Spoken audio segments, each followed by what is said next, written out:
Hello and welcome to Money Talks, a show that has a very simple goal, and that's to make you richer. I'm Peter Switzer, and coming up on the program, I'm joined by two 24/7 stock market watchers. That's FN Arena's Rudy Philippek Van Dyke and Bell Direct's Julia Lee. We talk Royal Commission recommendations and how they'll impact your portfolio. Plus, we reveal the double-digit gainers for 2019. Well, the best guesses in terms of those double-digit gainers. And so, let's kick off with the show right away by introducing my guest, Rudy Philippek Van Dyke. Rudy, thanks for coming on the program. I was in the neighbourhood. I thought, let's hop in with Peter. Yeah, why not? Julia?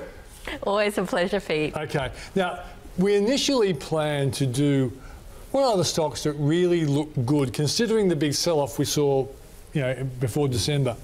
And over December. But we thought we have to at least talk about the implications for the Royal Commission's recommendations, what the government and what Labor propose to do, and what stocks will benefit and which stocks will be clobbered as a consequence of it. So, Rudy, let me kick off with you. You've had a chance to have a look at the recommendations so far, and I have received some emails from some people who were ex-bankers, very happy that they think that share prices for banks will go up tomorrow. Is he smiling, incorrectly?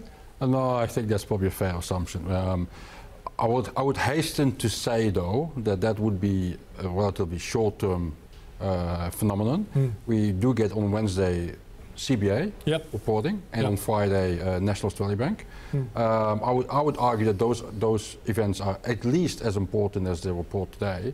And of course, we still have deteriorating economic data in Australia, which also is an element in the background. But for the short term, I agree. If any label suits, it's probably not as bad as feared. And that just answers your question. Yeah. So, Julia, what do you think? Tomorrow, bank shares. I think we'll see a relief rally, not as bad as priced in. So I think there was a lot worse news being priced into the big four banks, and you haven't seen, the separation or the complete separation of product from advice, which was a key thing that's been moving the banks from separating out their wealth divisions as well as their insurance divisions. So look, I think the relief rally might have started today, looking at those share prices. Yeah, but what's interesting about what we're seeing there is on that scoreboard, National Australia Bank has done the best today. Do you think, Rudy, tomorrow NAB will again lead the charge higher? Maybe not, but there's a logic behind it. I mean, NAB has been for a very long time and remains, on a relative basis, the cheapest in the sector. And what you often find is that the cheapest ones rally the hardest. Just like you see that if we have a sell-off, the ones that fall deepest often jump the highest. So there is a logic behind it. But again, on Friday, we do get a quarterly update by NAB, so you have to take that into account as well. But did you think that the information we got today on NAB looked pretty negative for the future share price? From this report? Because both senior executives, chairman and senior executive, copped a bit of a backhander. That is true, but it not necessarily reflects on NAB. It might reflect on them personally more than on NAB, I suspect. But hey, I can be wrong on these things. Yeah, well, we know you are speculating. So, Julia? I mean, the other thing with NAB is that it's been growing its mortgages faster than some of the others. So NAB and Commonwealth Bank have been outperforming in terms of mortgage growth compared to Westpac as well as ANZ. But they've repriced their mortgage book now. They've been the last out of the big four. So some of those benefits that they probably saw in terms of market share in the mortgage area and the home loan area are probably going to start to dissipate. But certainly in these quarterly numbers, probably reflects stronger than system growth. Okay, now I know we were talking earlier today, and you have a bit of a view on mortgage brokers, the changes that were heralded in the recommendations, and how it could in fact affect the profitability of banks. Yeah, I mean, there's, I guess, what was suggested through the final report, and then what the government will do. So I think they're two different things. And then in the area of fees, you have to separate out the trailing commissions from other commissions. So I think trailing commissions are disappearing as of, I believe, the 1st of July 2020. I think that's the date. So in around about 2 years' time. But in terms of the recommendation that commissions be replaced by an upfront fee, I don't think that's ever going to happen. It says after 3 years a review by the ACCC, but given that's the competition watchdog, and you know, I don't know many people who'd be willing to pay thousands of dollars up front for a home loan. It'd probably reduce competition. Yeah, I believe in the UK they actually do this, and there are some mortgage brokers in Australia. It's called the Netherlands model. It's what it's what you do in the Netherlands. Yeah. But it seems to me if they take away the cheapness, the apparent cheapness of mortgage brokers, it means that a lot of borrowers would keep going back to the branch to get a loan, which should actually help the bank's bottom line. It's called the pain of paying. So if you don't see it and you don't feel like you're paying for something, and it's something sort of in the background like commissions or trailing commissions, it doesn't feel painful when you take up the product. But if you're forced to pay the cost of those commissions and trailing commissions, which you're paying for probably anyway through your fees up front, then it's pretty painful for a lot. Well, I think that's very important. I think I'm not 100%. I know where you're coming from. I'm not 100% certain, because if the industry can convince people that you are paying fees up front, but you would pay them anyway in a different form, then maybe it might get through. But I know it's a big one. Well, it'll require a change of mindset. I think it's the reason why Afterpay is so successful, because instead of having to pay up front, you pay for smaller payments, which seem smaller. Maybe you need an Afterpay for the mortgage industry. Well, I think because you actually don't pay for your Afterpay. That's the retailer who pays. But I also think there's a lot of unfair squealing about mortgage brokers. I know there's some badly behaved ones out there, but if I'm on a 4.5% home loan with my favourite bank where I've been my whole life, and a mortgage broker comes along and says, I'll get you a 3.89% home loan, I don't care what he gets paid. If I'm paying 3.89% and I was paying 4.5%, that's an enormous benefit. And that's why mortgage brokers did so well, and why they're actually producing about 50% of loans nowadays. I actually think the biggest impact might be on the financial planners, to be honest, because they're looking at the fees, and I know I've discovered myself, financial planners are so concentrated on getting you in an insurance policy, because that's where they make their money. And if you take that away, that will have reverberations to the sector. Just quickly coming back to the mortgage brokers, there are many listed on the market. So Australian Finance Group, it's down about 20% over the last 52 weeks. Mortgage Choice is down around about 55%. And Yellow Brick Road, while it's highly illiquid because the Macquarie Group and some of the other financial institutions have big holdings, you'd be looking at a negative impact, I think, in terms of those mortgages. Okay, before we go to ad break, AMP. Is AMP going to be better off tomorrow than it was today? Because it had a shocker today, went down to a historic low. Rudy, AMP? I think that model is still very much under pressure, and it goes beyond what comes out from the government. So I think there's still a big question mark with AMP. Okay, so it was probably still a Herculean task waiting for the board there. That's right. So it was the greatest poison chalice David Murray could ever drink from. Julia. So grandfather commissions, it's an issue, but I think AMP and the like agreed to it back in November. So it's a question of whether the market's already priced in the abolition of the grandfather commissions for the likes of AMP as well as IPO. My view is, you know, we knew about this in November and it was flagged, and that's when the financial institutions sort of would have known about it. The fact that you don't have to separate out product from advice, probably a positive. On the flip side, you know, the trailing commission thing and the upfront fees are negative for the planners of AMP. But also the fact that you now have to go to your customer and say, I declare hereby I'm not independent. Right? That is what basically financial planners at AMP will have to do.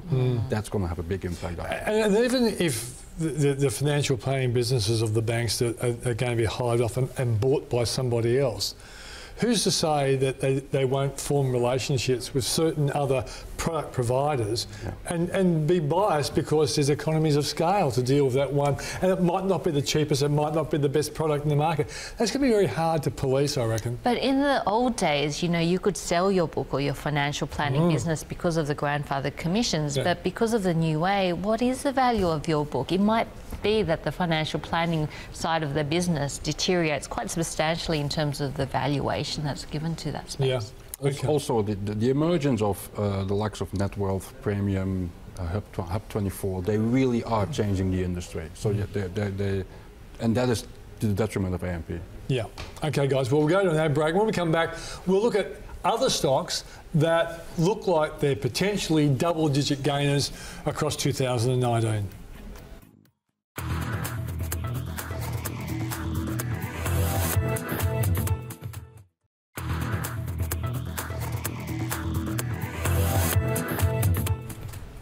Welcome back. Well, we're now going to go chasing double-digit gaining stocks. And I pitched this idea on the basis that there was an enormous sell-off in the 3 months running into Christmas. So there must be some really good value stocks there.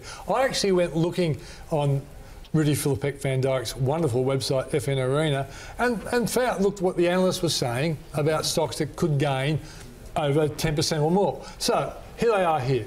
So Amcor, ANZ, 15.1%, Coles, 12.9%, Macquarie, 13.2%.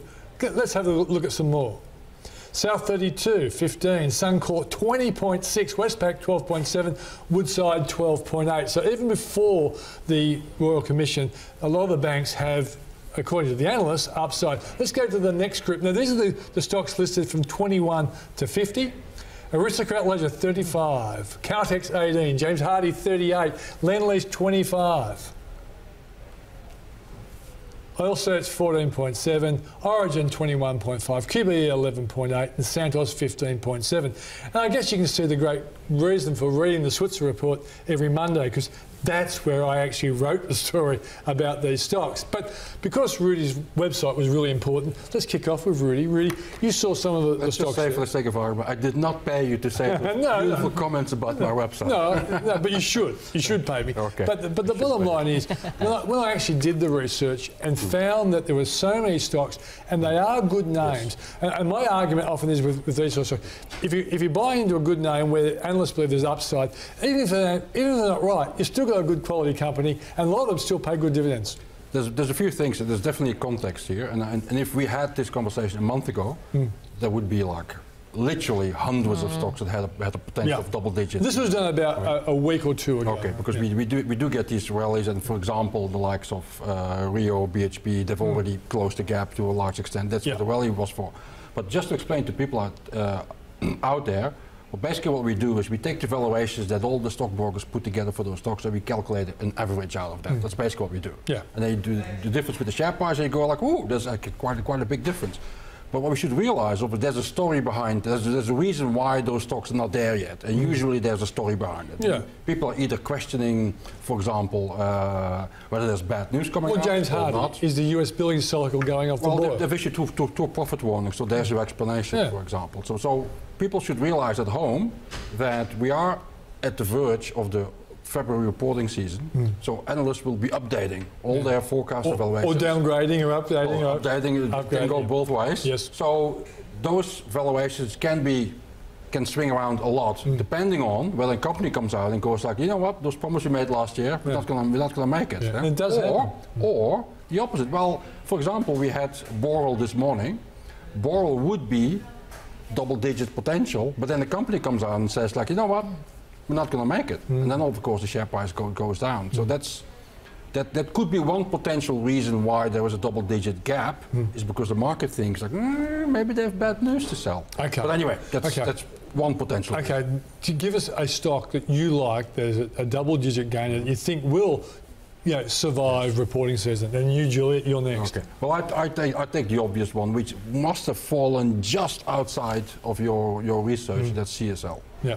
And if you're right. I said it was about 8.9 or 9%. Oh, exactly, something like that. So if you add dividends, you do have your, and that also on the premise that I don't know whether they're going to surprise or disappoint this reporting season. But what I do know is that they will have growth, and there's an outlook that will promise us sustainable growth over the years ahead. Okay, let's go to Julian now. So you've heard him come up with the easiest call of all, CSL. Yeah. Well, I don't know if that's the right call. Oh, I love a bit of controversy. So Rudy's wrong, is he? Oh, he's never wrong. But when you have a look at the top 20 stocks, CSL's done really well last year, up 32%. The year before it was up 40%. Yeah. And when I look for double-digit earners, either there's a valuation gap, or you're seeing acceleration, revenue growth as well as earnings. Now, CSL is an extremely stable company. It's got a great R&D program, research and development program. But, earnings are predicted and revenue is predicted to grow by single digits unless you see massive currency moves. So a single-digit company, for me, doesn't warrant another extra 32% gain this year. Okay. All right, so you've bagged... I love CSL. I love CSL. Very stable earnings, very stable. cash flows. Trumping with your better selection. I think Insurance Australia Group is an opportunity Which is a here, big call, which is a big call. IAG. It's looking pretty cheap. Look, we have seen extreme weather events, but look, these things don't occur every year, and they've bumped up their reinsurance program for 2019, so it's a much bigger reinsurance program. But I think what I like about Insurance Australia Group, when you see volatility in terms of market, I like getting dividends and I like getting capital returns. And look, Insurance Australia Group at its AGM last year already approved a 19.5 capital return. And if you see them offloading the rest of their Asian business, that could actually be increased. So strong dividends, strong potential for capital returns, and the share price is looking at a relatively low point. And after a bad period for weather, invariably the premiums go up, don't they? And everyone says, oh, well, that's because they had a bad time. But those premiums become like a leg up for the next season. Not only that, after bad weather, more people buy insurance, even though you're less likely to see a big insurance event straight after you've had a Okay, you want Touche here in IAG, or do you think it's not a bad call? No, I think the big question, the reason why I picked CSL is because I do believe that you don't have to go for cheap stocks, because you can have a cheap stock and then it stays cheap. You know? And that's. So you think IAG is cheap? She's gone for a cheap It's stock. definitely cheap, but the question mark with IAG is that, are we seeing more weather-related events or not? And I believe we are. So the old... A climate change non-denier here. The old going back to the mean from 10 years ago may not apply for the next 5-10 years, and then you might sit on a cheap stock that is reservedly cheap. Okay, in 12 months' time, we'll just see who was right. Okay, Who knows 12 months? Now we're going to an ad break soon, but give us another stock, just as a head up, and we'll explain it later, and same with you, Julie. Another stock that you like, double-digit gainers. Car sales. Carsales.com. Oh, okay, and Julie, what's your one? Baby Bunting. Baby Bunting. If you talk about easy, An easy one next, Insurance Australia. The fight continues after the break. Double-digit gaining stocks, Baby Bunting and, Rudy? Car sales. And carsales.com.au.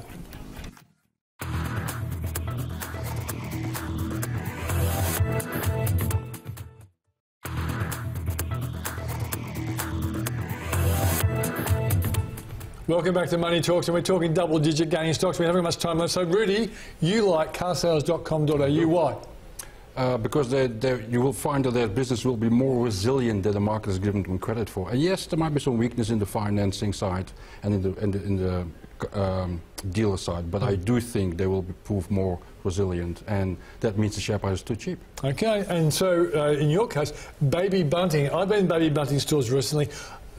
This is a company that's really killing it, isn't it? I like easy money, and Baby Bunting, all its major competitors have gone broke. It's the last one standing. So, great environment. And initially when your competitors go broke, you don't benefit because you see major discounting because you have these fire sales. But that discounting has now passed, and Baby Bunting can go back to charging premium prices. But where the real kicker comes from a valuation point is the rollout of stores, and it's rolling out stores quite strongly. So that's likely. Is it threatened by Amazon because the private club that Amazon sells to young people like you? I think maybe with things like nappies, but they have exclusive brands, and when you're paying $2,000 for a stroller, I think you want to try it out first, because some of them are feats of engineering. These people do. I know. I've got my baby making days are over. Sort of okay, Rudy, let's go to another one. Let's give our listeners, our viewers, full value. Go on, fire away. Same principle. On Friday, REA Group. REA Group. REA Group. Yeah. Real estate. Because you will find REA Group is even more resilient than car sales. Yeah. And yes, everyone says, oh, but it's the housing this, the housing that. REA Group has proven time and time again it can be very resilient. And also, when prices are falling, more stocks get listed, and they're on there longer, so they're paying more. That you could be absolutely on the money. And having said so, I do think that the disappointment this reporting season will be Domain Group, which is the competitor. Okay, REA. Before you give us yours, you want a bag, Rudy, or not? I like easy money and hard money. All right, he likes hard money, you like easy money. Okay, so what do you like? Oh, well, New Farm, once again, counter-cyclical. Droughts don't last forever. Hopefully some of that water in North Queensland starts moving down the coast. Yeah. But also the omega-3 canola product where you're growing omega-3, non-farm animal base, and has the potential for those fish farms which require it as feedstock. So, They do have glyphosate, though. yeah, that is a potential negative there. But Okay, radio. Now we're running out of time. These guys still have a few more left. So this is now speed stock dating. Three more. Far away. Okay. Aurora, Yeah. Bapcor, and Aristocrat. And of course, Aristocrat, a huge one. Now, you got a chance to give me three more. Well, I want to give you a specky one first. So Okay. Live Tiles. Now, this was my pick back in December, and it's moved from about 30 cents to 40 cents. But I think there's huge. Praising yourself here. Well Yeah, I done. am. Well done. I But approve they of that. came out with their latest quarterly report, and revenue was up by 232%, And or what- quarter on and what quarter are we up talking about? 23%. So I think this one has the What company potential. are we talking about? Live Tiles. So Live they Tiles? do intranet tools, and they have this.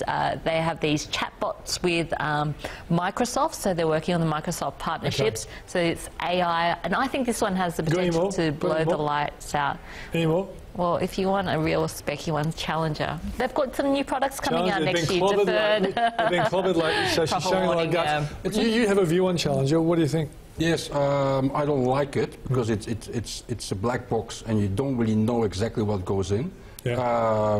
And the market is finally waking up to that fact. And Yeah. yes, it's cheap, but see, on a sustainable basis, I'm very skeptical. Okay, mate. On that very critically important word, sceptical, we'll end the show. Mate, thanks for coming. Rudy Philippek, Van Dyke from FN Arena. Julia, unless it's Julia Bell. Julia Lee from Bell Direct. Here again. And I quite like this speed stock dating. It was a bit of fun. We might turn the show into We should do a a speed report stock card dating. Yeah. halfway through the year. Yeah, Make for it sure. extra Well, that's the show. If you want to catch up what I do each morning, go to switzer.com.au. And if you want to try a 21-day free trial of the Switzer Report, just go to switzer.com.au. Thanks for joining us. I'll see you next week.